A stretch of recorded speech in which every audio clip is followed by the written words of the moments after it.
Welcome लोकप्रिय सेवा channel में 12th जीव विज्ञान चैप्टर नंबर 4 जो नोट्स है। चलिए नोट्स को लिखते चलें। अगला टॉपिक है लैंगिक संचारित रोग, सेक्सुअली ट्रांसमिटेड डाइसिस, जिसे हम एसटीडी भी शॉर्टकट में कहते हैं। ठीक है, चलिए ये लैंगिक संचारित रोग यह एक संक्रामक रोग है। यह संक्रामक रोग है जो कि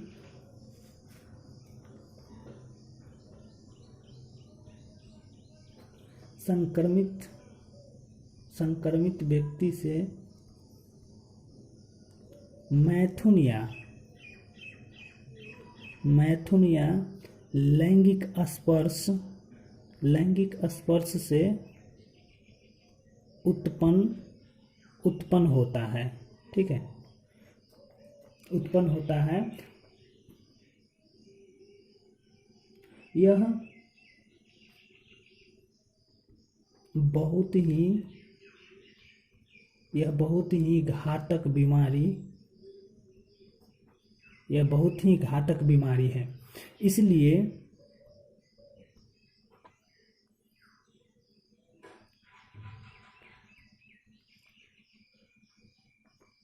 इसलिए बचाव के लिए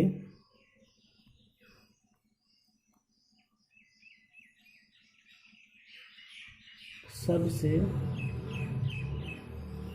सरल तथा उत्तम उपाय है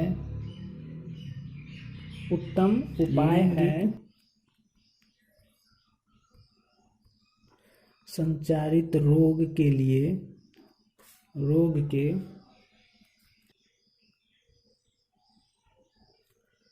रोगियों में शुरुआत में स्पष्ट लक्षण प्रकट नहीं होते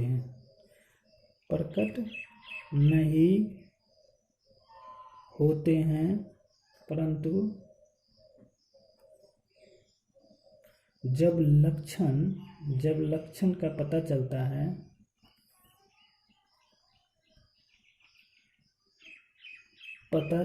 है तब तक बीमारी बहुत फैल चुकी होती है। तब तक बीमारी बहुत बढ़ चुकी होती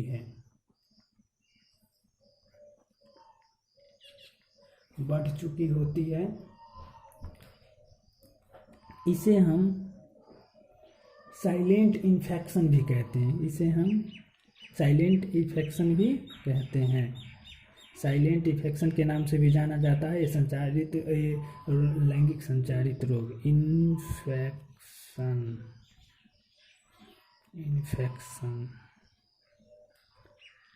कहते हैं तथा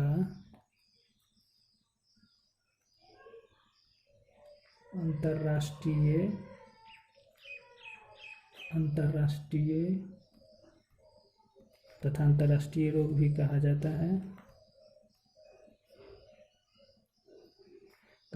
है।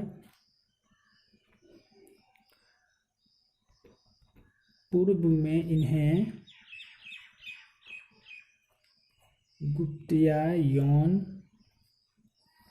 रोग भी कहते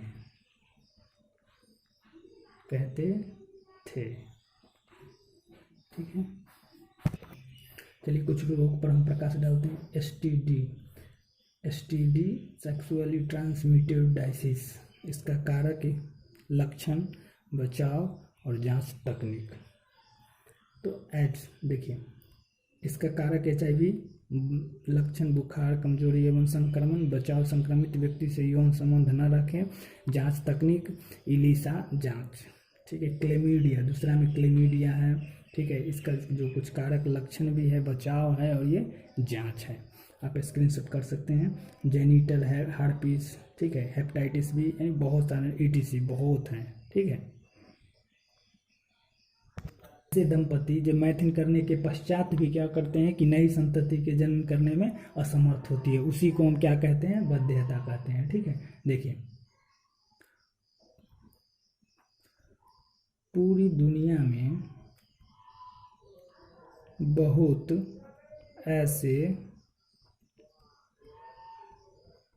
ऐसे दंपति है जो कि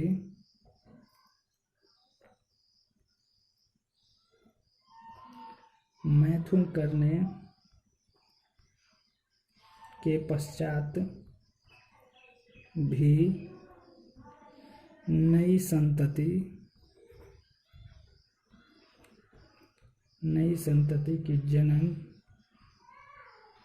करने में असमर्थ होते हैं। ठीक है, असमर्थ होते हैं। हमारे देश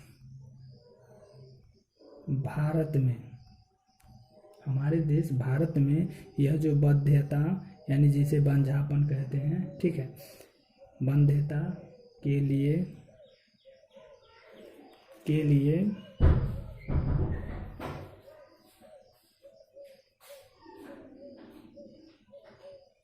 केवल स्त्री को ही जिम्मेदार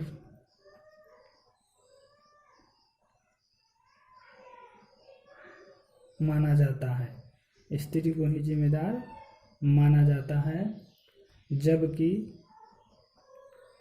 इसमें दोनों नर या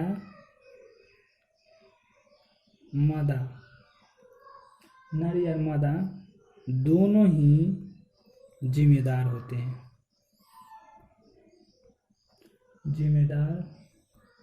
हो सकते हैं, जिनके अनेक कारण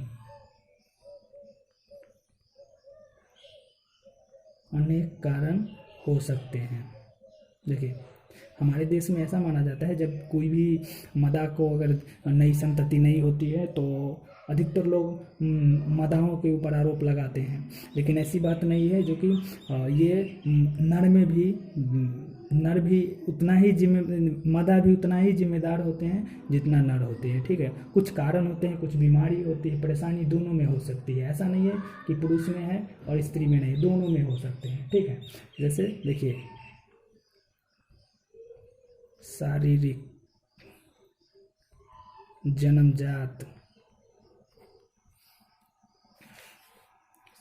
जन्मजात अन्य रोग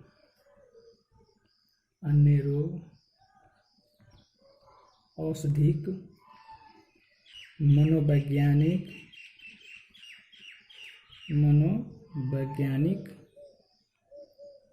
या प्रतिरक्षात्मक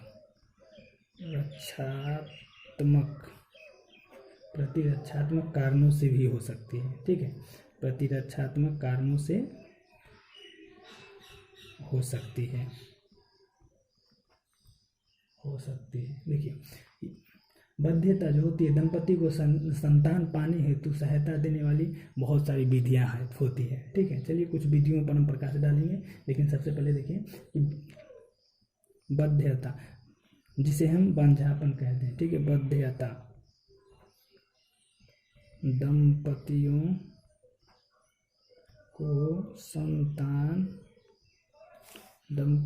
को संतान पाने हेतु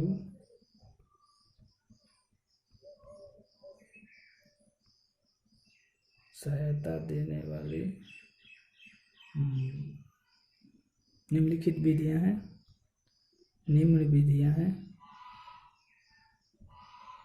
देखिए निम्न विधियां कौन कौन है। एक, हम भ्रूण स्थानांतरण कर सकते हैं। ठीक है, जैसा कि हमने पिछले चैप्टर में पढ़ाया है, स्थानांतर युग्मनज अंतर, इसे क्या कहेंगे, डिम्बवाहिनी, डिम्बवाहिनी,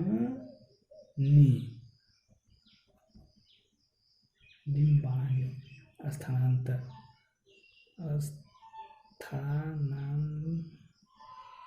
स्थानांतर, ठीक है।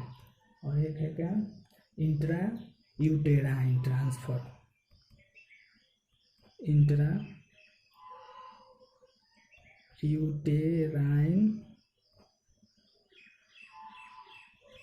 ट्रांसफर, ठीक है। और है इन विवो फर्टिलाइजेशन,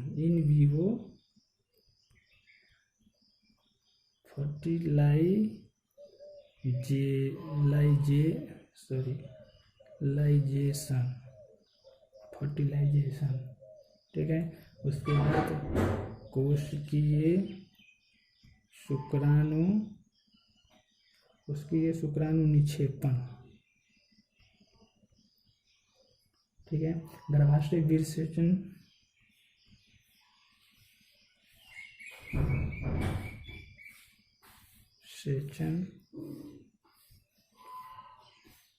अनाथ एवं दिनहीन शिशु को क्या कर सकते हैं, गोद ले